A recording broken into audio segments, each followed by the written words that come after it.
자, 명청 갈등과 조국 관련해서 좀 한번 볼게요. 야, 네. 이건 뭐 말입니다. 주말 싸움에 민주당이 난리입니다. 난리. 자, 정청래 대표가 2차 종합특검 후보자로 누구죠? 이름이? 전준철 변호사를 추천했는데, 야, 대통령이 이거 대놓고 이거 뭐 나는 열받았어. 불쾌하다. 열받았어. 막 이래가지고 뭐 이런 경우가 어디 있냐 이렇게 해가지고 난리가 났어요. 경로했다고 하죠. 자, 근데 이성윤 최고위원 사고 많이 치네요. 그러니까요. 이 정도면 정청래 대표하고 이재명 대통령과의 관계는 이 진짜 명청 갈등 이게 수위를 이제 넘은 것 같은 느낌이 드는데 어떻게 보세요? 그러니까 한 번은 실수일 수 있고 뭐 두 번은 뭐 오해일 수 있는데 세 번 정도의 연속성이 이어지면 이거는 뭐 의도한 것이라고 봐야죠. 근데 저는 뭐가 문제인지 잘 모르겠어요. 전준철 변호사가 뭐가 문제가 있는 사람인가? 그러니까 쌍방울 김성태를 변호해서 그게 불쾌하다는 거잖아요. 근데 전준철 변호사가 입장 밝혔잖아요. 본인은 쌍방울 관련해서 본류를 수사한 사람이 아니라 직원들을 수사한 사람이다. 그리고 민주당이 지금 주장하는 논리가 쌍방울 전부 다 조작 기소다, 내지는 연어술 파티 관련이 있는 거 아니냐. 근데 하나도 입증된 게 없잖아요. 없어요. 연어술 파티 관련해서도 지금 변호인과 피고인조차도 말이 안 맞아요. 5월인지 6월인지 9월인지도 시기도 안 맞고 금액도 안 맞고, 심지어 처음에는 뭐 술을 먹고 얼굴이 벌게져가지고 기소했다라고 처음에 주장을 했다가 맨 처음 술 안 먹었다 그랬어요. 나중에는 입을 대보니까 소주인 걸 알고 난 바로 잔을 내려놨다라고. 앞뒤가 내용이 하나도 안 맞잖아요. 그리고 이화영 부지사의 대법원 확정 판결까지 받은 이런 사건을 가지고 이 변호인 도대체 뭐가 문제지? 그리고 특검이라고 하는 게 대통령이 원래 살아있는 권력이 불편해할 만한 검사를 추천하는 게 특검 아니겠어요? 맞죠. 오히려 반대로 대통령과 살아있는 권력이 편안하게 생각하는 검사를 추천했다라고 하는 것은 권력의 의중과 눈치를 본다라는 증거 아니겠습니까? 대통령이 격노할 게 아니에요. 이건 정상적인 거고요. 다만 이성윤 의원이 혼자 추천한 것, 그걸로 2차 종합특검의 특검으로 결정된다는 건 문제가 있죠. 보통은 법사위라든지 최고위원회에서 일종의 협의 과정을 거쳐가지고 결정해서 대통령실에 올라가는 게 맞는데 그런 과정이 없었다는 것은 문제로 보입니다. 근데 뭐 특정 사건의 변호를 맡았다고 이렇게 불쾌할 일인가? 라는 생각이 듭니다. 그러니까 말씀대로 저는 좀 당황스러운 게 특검이 가장 중요한 게 중립성이에요. 중립성이고 정치적으로 불편부당한 사람을 뽑는 신용이라도 해줘야 되는데 이거 아예 대놓고 대통령이 나 얘 싫어. 그러니까 나는 얘가 싫어. 특검 나 얘 싫거든. 딴 애로 해. 이거 아예 대놓고 그냥 여당에다 얘기를 한 거잖아요. 그런데 이유도 단 하나입니다. 본인과 관련된 재판에 관련해서 자기한테 불리한 증언을 했던 변호인 출신이라는 거. 그 이유 하나로 나는 싫어. 있을 수 없는 일이야. 그랬더니 민주당에서는 최고위원 아니면 친명계라는 사람들이 반역이다. 반란이다. 아니, 그리고 이분이 증언한 게 아니잖아요. 아, 그러니까요. 그리고 처음에 이화영 부지사도 이거 이재명 도지사한테 보고했다라고 얘기했다가 말을 바꾼 거예요. 근데 그 말을 바꾼 걸 이 변호사가 회유하거나 유도했냐고요. 그런 증거도 없습니다. 이 사람은 그냥 쌍방울 그냥 직원들 수사 관련돼서 변호한 사람인데. 그러니까요. 그 쪼개기 후원 관련해서 아마 직원들 수사한 사람이겠죠. 쌍방울 내일도 싫어할 것 같아요. 그러니까요. 뭐가 문제냐고요. 그만큼 이재명 대통령이 쌍방울 사건에 대해서 매우 좀 민감하게 생각하고 있는데 마침 또 우리의 정청래 대표께서 그런 사람을 검사로 추천하니까 더 격노하신 거다라는 생각. 근데 어떻게 생각해 보면 정청래 대표가 수가 높은 것 같기도 해요. 아니, 수가 좀 높은 것 같아요. 왜냐하면 이 합당 국면에서 계속 지금 합당에 대해서 친명계들이 계속 반대를 하고 이거 무슨 뭐 반역이다, 반란이다, 무슨 대권 노름을 하고 있다, 뭐 알박기다 막 이렇게 하고 있잖아요. 근데 그냥 대통령이 싫어할 만한 사람 특검 하나 민주당 추천으로 집어넣고 조국 혁신당 넣었잖아요. 그렇지. 아, 조국 혁신당 추천을 뽑았어요. 아, 그러니까 결국은 조국 혁신당이나 민주당이나 같은 당이네. 그렇지. 저는 이렇게 이해했어요, 맨 처음에. 그렇지. 합당 문건. 그러니까 결국은 같은 당입니다, 대통령님. 정청래 대표가 결국은 대통령에게 이걸 인식시켜준 게 아닌가. 합당을 반대하지 마십시오. 가능한 시나리오네요. 네? 합당을 반대하지 마십시오. 어차피 조국 혁신당 추천을 찍지 않으셨습니까? 그러니까 어차피 같은 당입니다, 우리는. 뭐 이게 아닌가라는 생각을 했는데 저만의 생각일 그러니까 수도 확실히 있고요. 이 명청 갈등이라고 하는 건 가시화가 되는 게 맞는 것 같기는 해요. 합당 문건도 그렇고 이 특별검사 추천도 그렇고 2차 종합특검이라고 하는 국민들 대다수가 동의하지 않는 아주 민주당이 무리해서 추진한 특검에 특별검사를 그런 사람을 추천했다라고 하는 것은 의도라고 봐야 되겠죠. 그냥 단순한 실수 내지는 뭔가 뭐 착오 오류라기보다는 정청래 대표의 어떤 큰 그림 이런 것을 이런 추천 검사를 통해서 정권의 어떤 권력의 이양이라든지 정청래 대표를 좀 공고히 하겠다라는 그런 정치적 의도가 분명히 있을 것 같다라는 짐작도 한번 해봅니다. 아, 근데 또 정청래 대표가 그럼 만약에 본인이 이걸 잘못을 인정했다, 지금 실수를 인정했다, 대통령이 서슬퍼렇게 좀 화를 내고 있으니까 그러면 본인이 직접 사과를 해야죠. 그것도 그건 그렇고. 어떻게 생각해요? 그러니까 본인이 직접 사과해야 되는데 또 그것도 웃기죠. 대리인을 통해서 누를 끼쳐서 죄송하다라고 하는 게 얼마나 낯뜨거운 장면입니까? 그러니까 그 대리인을 시켜요. 아니 초등학교 교과서에서 그 정당의 역할이라고 하는 게 행정부의 견제 감독인데 대통령이 불쾌하셨습니까? 누를 끼쳐서 죄송합니다. 얼마나 민망한 일이에요. 집권 여당의 대표가 모냥 빠지는 일이죠. 아, 그렇게도 볼 수 있고요. 예. 저는 어차피 박박 기려면 본인이 사과를 해야지. 그렇지. 그러니까 본인이 사과하기엔 조금 모양이 빠지고 그렇다고 사과 안 하기는 좀 뭐하니까 대리인을 통해서 누를 끼쳐 죄송하다라고만 적어줘 라고 한 것 같아요. 근데 그것도 이상하죠. 그러니까 사과한 것도 이상하고 사과 안 한 것도 이상한데 사과한 것도 이상하지만 사과를 하려면 본인이 해야 되는데 그것도 대리인을 시켜서 사과를 해. 대통령 입장에서는 더 열받죠. 그러니까 사과인 듯 사과 아닌 사과 같은 뭐 이런 건데. 그래서 제가 그러는 거예요. 아, 정청래 대표가 단수가 높다. 맞네. 저는 자꾸 그런 생각이 들어요. 그리고 또 이 검증을 자기가 본인이 철저하게 검증을 못했다는 취지로 얘기를 했잖아요. 네. 근데 이성윤 제가 법조팀장 할 때 이성윤 의원이 중앙지검장이었거든요. 어허. 이분 별명이 이분 소문이 그거였어요. 아무것도 안 하는 분. 아 그래요? 진짜로 아무것도 안 하는. 아 정말 대단하신 분입니다. 진짜. 이분은 그냥 의지가 없구나. 아무것도 안 하는 분. 그래서 그 당시에 수사했던 거 뭐 제도된 거 보셨어요? 그러니까 아무것도 안 한다는 것은 이번 케이스를 그냥 들고만 있어요. 사건을. 네, 들고만 있어요. 그리고 계속 시켜.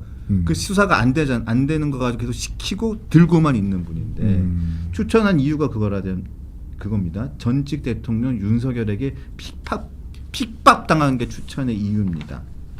이런 식으로 추천하면 그 추천 이유도 좀 웃긴데요. 그러면 이준석 대표나 한동훈 전 대표도 가야 될 것 같은데 특검으로. 천하람 대표가 특검으로 추천돼야 그러니까 되겠네. 그렇게 따지면 갈 사람 진짜 많은데. 윤석열 정부로부터 핍박당해서 당 쫓겨나가지고 신당 창당 만든 천하람 대표도 특검 추천 후보군에 오를 수 있겠는데. 이준석 대표가 가야죠. 이준석 대표가. 그래서 참 제가 답답하다는 생각이 듭니다. 자, 정청래 대표가 사과를 직접 했네요. 아, 대통령께 누를 끼쳐 대단히 죄송합니다. 최종 책임은 저에게 있습니다. 라고 오늘 얘기를 했습니다. 지금까지 얘기를 제가 왜 한 거죠? 모르겠는데 대통령께 누를 끼친 점에 대해서 대단히 죄송합니다. 당에서 벌어지고 있는 일에 대해서 공원 당원들에게 돌리고 과는 제가 안고 갑니다. 최종 책임은 저에게 있습니다. 무슨 공과 과를 나눠가지고 이렇게 멋있는 척 할 거리입니까 이게? 네, 그렇네요. 자, 또 이성윤 최고위원 얘기했습니다. 세심하게 살피지 못해서 죄송합니다. 소통이 부족했습니다. 아니 근데 저는 분명히 특검 추천 과정에서 이 전준철 변호사의 아마 이력서를 받았을 거란 말이에요. 네. 그리고 분명 이 세평 조회를 하겠죠. 그럼 최근까지 어떤 사건을 맡았느냐. 그럼 쌍방울 변호가 아마 최근 사건일 거예요. 그걸 몰랐을까 과연. 전 알았을 거라고 보거든요. 모를 수가 없지요. 근데 이제 거기서 이제 쌍방울 변호라는 걸 보고 이재명 대통령과 연관된 거라고 생각하지 않았는지 아니면 그래도 상관이 없다라고 봤는지는 모르겠지만 어쨌든 지도부가 뭐 세심하지 못했다라기보다는 이건 의도가 있는 거다. 이렇게 해도 특검이라고 하는 그 취지를 동의를 하니까 대통령이 불편해도 이런 특검은 추천돼야 된다라는 공감대가 있다가 막상 추천해가지고 대통령이 경로하니까 약간 뭐 입장과 스탠스를 바꾼 것은 아니냐라는 좀 의문이 듭니다. 지난번에 아까도 말씀드렸지만 이게 이성윤 의원이 이렇게 얘기했어요. 검사 시절에 전 변호사는 김건희 주가 조작 사건, 한동훈 채널A 사건 수사를 저와 함께 담당했던 검사. 김건희 주가 조작 사건은 기소도 못했잖아요. 이번에 특검에서 했는데 무죄 났잖아요. 거의. 그러니까요. 한동훈 채널A 사건 무죄 났잖아요. 그러니까 수사 못하는 사람이네. 그럼 추천 왜 한 거야 도대체? 그러니까 이런 제가 그랬잖아요. 이성윤 최고위원 이성윤 의원은 원래 이런 분이라니까요. 아무것도 안 하는 사람. 네. 그래서 수사 못하는 사람 추천하니까 안 되는 거죠. 자, 알겠습니다. 그리고 또 우리가 또 봐야 될 게, 김호준 씨가 또 한마디 했네요. 오늘 정청래가 친명이 아니면 누가 친명인가? 어떻게 생각하세요? 정청래가 친명이 아니면 누가 친명인가? 네. 아니 뭐 모두 다 친명이라고 얘기할 수는 있죠. 근데 네. 문제는 이제 나도 친명인가 그러면? 이재명 대통령처럼 그 일극 체제를 만들어서 본인이 용꿈을 꾸고 그 이빨을 일찍 들었는 게 사실 문제라는 거잖아요. 그렇죠. 친명은 친명인데 언제부터 친명이냐, 언제까지 친명이냐라는 본인의 뭔가 그 야욕을 이렇게 노골적으로 부리고 있기 때문에 문제인데 김어준 씨가 이런 식으로 외곽에서 지원한다는 게 더 뭔가 문제를 키우는 거라고 좀 보고요. 이게 그러니까 지난주까지만 해도 합당 관련해 가지고 일부 개개인들의 뭐 반대 의견 정도로만 저는 그쳤다고 보는데 네. 이번 주말 거치면서 약간 좀 세력화되고 조직화되는 느낌이 강해요. 거기다 김어준 씨, 유시민 씨는 약간 외곽에서 이 합당에 대한 이익과 내지는 그 문제를 정확하게 진단하고 거기에서만 그치는 게 아니라 약간 이제 패족이 된 친문들을 다시 한번 부활시키려는 권력 투쟁의 어떤 맞습니다. 앞장서는 느낌이 좀 들어가지고 진짜 도와줄 거라면 정청래 대표가 진짜 친명이라고 사람들한테 평가받고 싶은 거라면 빠져줘야죠. 자꾸 방송에서 언급해주는 것이 아니라 본인들이 자꾸 나서면 나설수록 오해를 받는 것이 지금 이 국면의 어떤 핵심이거든요. 낄 때 끼고 빠질 때 빠져야 된다. 자, 그런 말씀하시니까 자연스럽게 연결을 해보면 조국 대표가 어제죠. 그 민주당에게 얘기했어요. 13일까지 공식 입장을 결정해 달라. 그때까지 공개적인 답변이 없으면 합당이 없는 것으로 하겠다. 이거 제가 보기에 근데 지난주까지만 해도 진짜 이기인 총장이 말씀하신 것처럼 제가 나오는 그러니까 출연하시는 여러분들한테 여쭤보면 합당은 될 거다 이렇게 말씀하셨거든요. 근데 저는 솔직히 말씀드리면 맨 처음부터 합당은 어려울 거라고 저는 저도 생각했어요. 그랬어요. 저는 맨 처음부터 합당은 어려울 거라고 생각을 했거든요. 왜냐하면 대통령 청와대 첫 반응이 뭐였냐면 논의된 바 없다고 맨 처음에 얘기했었잖아요. 맞아요. 그 다음에 우상호 당시 홍표? 수석하고 홍표 수석이 뭐 지론이다 이렇게 얘기하면서 됐는데 그 다음 그리고 이틀 3일 지나면서도 그 친명 최고위원들이 반발이 계속 세졌단 말이에요. 맞아요. 그래서 이건 대통령이 직접 이거 당무 개입을 못하기 때문에 이렇게 했지만 대통령 생각이 이거 X구나라고 좀 생각하면서 이거 합당 어렵다라고 생각을 했는데 아이고 뭐 다른 민주당 출신 분들이 합당 잘 된다고 하니 저는 뭐 제가 뭘 알겠습니까 하면서 그냥 가만히 있었는데 자 지금 보면 합당 가능성 얼마나 보십니까? 저는 처음부터 안 된다고 얘기를 했어요. 여러 방송에서. 조정해야 될 이해관계들이 너무나 많습니다. 일단 지역위원장 수십 명 되는 거 어떻게 정리할 거예요? 조국 혁신당 뭐 규모가 작으니까 너네는 빠져. 그냥 민주당에서 그 지역위원회 위원장 유지할게. 라고 우격다짐식으로 정리할 수도 없는 노릇이고, 그리고 조국 대표가 이 합당 선언 전까지 조국 혁신당이 전국에서 출마자를 모집한다라고 이미 이 개문 발차를 했어요. 그러면 이미 단체장부터 지방의원까지 후보들이 있겠죠. 그렇죠. 그럼 이미 지금 민주당은 경선을 진행하고 있단 말이에요. 그럼 이 경선이 끝나고 후보로 압축된 사람들 다시 한번 또 경선할 겁니까? 이것도 정리가 안 되는 거예요. 그러니까 합당이 제일 쉽거나 연대가 쉬운 건 사실 대선 후보가 한 명 있는 건데, 뭐 지방선거는 수천 명의 후보가 있다 보니까 그 이해관계를 이 물리적인 시한 내에 한다라는 것이 사실 불가능하다고 좀 봤기 때문에 이게 뭐 13일 날 결정한다, 내일 의원총회에서 한다고 해도 물리적으로 불가능하다. 좀 그렇게 봤습니다. 그리고 최근에 벌어진 여러 가지 특검, 이게 직접적인 탑당과 관련이 없는데 이 사건들까지 불거지고 터지면서 양측 친명과 뭐 반명, 친명과 친청의 갈등이 워낙 이게 지금 도드라지면서 그러니까요. 이것도 영향을 꽤 받을 수밖에 없죠. 그러니까 친명, 반명, 친청, 반청 이것까지 뭐 고려를 안 해도 결국 정청래 대표의 개인 욕심 아니냐라는 그 의구심이 모든 걸 다 잡아먹고 있는 거거든요. 1인 1표제를 무리하게 추진한 것도 그렇고 이번에 통과가 됐지만 과반수보다 고작 16표 더 나왔어요. 그렇죠. 얼마 못 받았단 말이에요. 그러면 합당 문건에도 나와 있듯이 마지막 최종 의결 중앙위를 거칠 텐데 그럼 이런 상황에서 중앙위의 가결이 가능하겠느냐.